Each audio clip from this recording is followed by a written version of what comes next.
Three.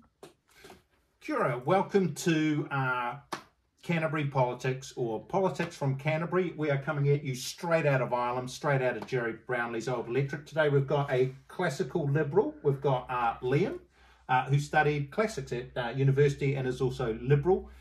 Coming at us from Wellington, or technically the Greater Wellington region, is Clint Smith. He's an old colleague of mine from Parliament. Very sharp political brain. Today we've all watched an absolutely outstanding video. What have we seen there, Liam? What have we seen today? We've seen a very interesting video question mark advertisement from ACT MP Chris Bailey, which may or may not breach parliamentary service rules. Well, I thought it did breach the rules. Clint, did you think it totally breached parliamentary services rules? If so, why? So the rules around this are set in what's called the Speaker's directions, and they say, look, you can use your parliamentary funding for publicity. If maybe you're having a public meeting, or you've got some policy or position on a bill you want to talk about. That's a parliamentary purpose. That's fine. Well, what it says is you can't use it for electioneering. You can't use it to say, what a great guy I am. Why don't you vote for me? And that's well, we'll have a look at we've had a look at the ad, and it looks like electioneering to me. Okay, well, we're going to show you a couple of pictures from the ad. I put these together with my glue pen and some card earlier today. At the end of it, Chris Bailey says he's working for real change, which, funnily enough, turns out to be ACT's campaign slogan. And we have real change at the end of it. Now, these videos were made, I think, well, they went up on YouTube and Facebook a few weeks ago where I first noticed them. And I was listening to David Seymour earlier this week. We talked about what ACT's campaign slogan was. Have you even got a campaign slogan, though? Has ACT got a campaign slogan? Well, it's just real change. I mean, it's not... Is that it? Real change? Yeah, it's not something we've gone away and got from an ad agency. It's something that, you know, we've been working on, we've been saying for a couple of years now. So for a couple of years now, ACT have been saying they're working for real change, and that's their campaign slogan, which is, a campaign slogan is normally something I would have thought is directly asking for votes. Liam, you've been doing the numbers on ACT. I can't understand why they didn't pay for this out of their own funds, because it looks like all of the National Party advertising is paid for out of the millions they've got. What did they get? Well, this year they've got $1.3 million in donations over $20,000, so that's just for 2023. And they've got over $2 million banked in donations over $20,000 from last year as well. So they're definitely not strapped for cash at the moment. Yeah, I think probably what they should do, and we're just going to wrap this up and we're going to play out the video so you can decide for yourselves watching at home whether it is in fact a total ad, a total raw on the taxpayer. But Rodney Hyde used to be known as the perk buster. Do you remember when we were working at Parliament, Rodney Hyde basically took his girlfriend, I think at the time, away? It was perfectly legal. This was perfectly legal what Rodney was doing. But he himself thought this is a bad look.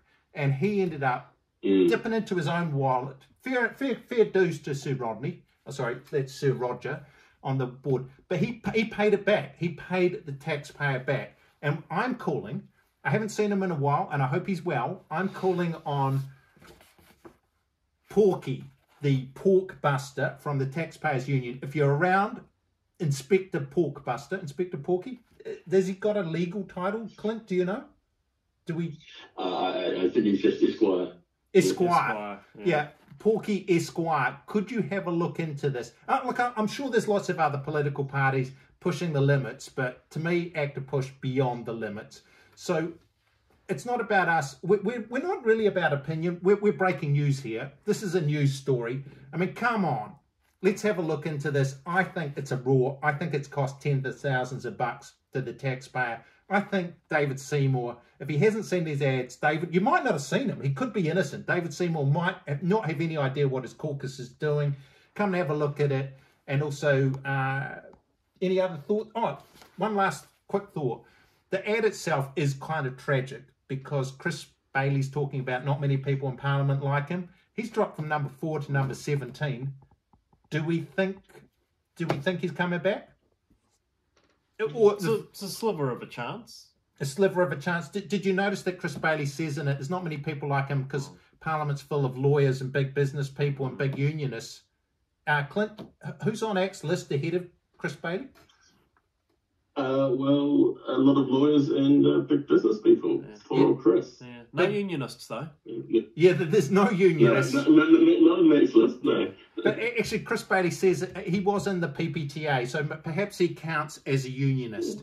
Anyway, viewers at home, I'm going to chuck this up now. We're going to play it out, and we're going to enjoy Chris Bailey's story, paid for by you, the taxpayer. So enjoy. Learned through the years, it's the importance of respect. And if you're anything like me, you might have noticed that it's gone missing a bit recently. There aren't many people like me in Parliament, and if you think about it, that's why there is so little choice. Most of them are either lawyers or from the realms of big government. Quite a lot of pathos in this. Yeah. So as a cop, Almost reads like a resignation letter. bit of an odd one out. That's exactly Maybe that why was the resignation. Maybe the ACT Board of Directors didn't like us slagging off big business or lawyers. Yeah.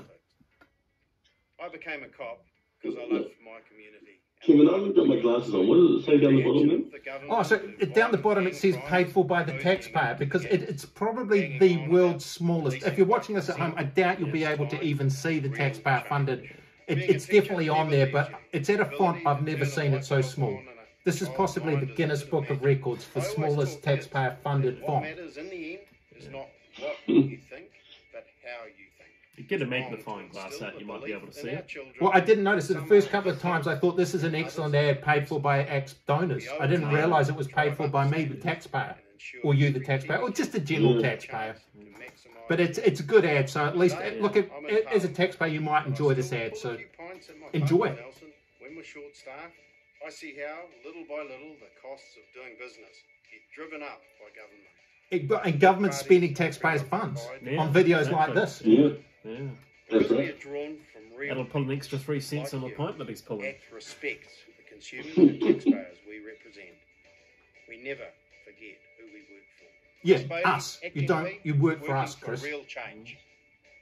There we go. The real change. Anyway, that's enough. Thanks very much, Chris Bailey. Thanks very much, ACT. Come on, pay it back. Pay it back.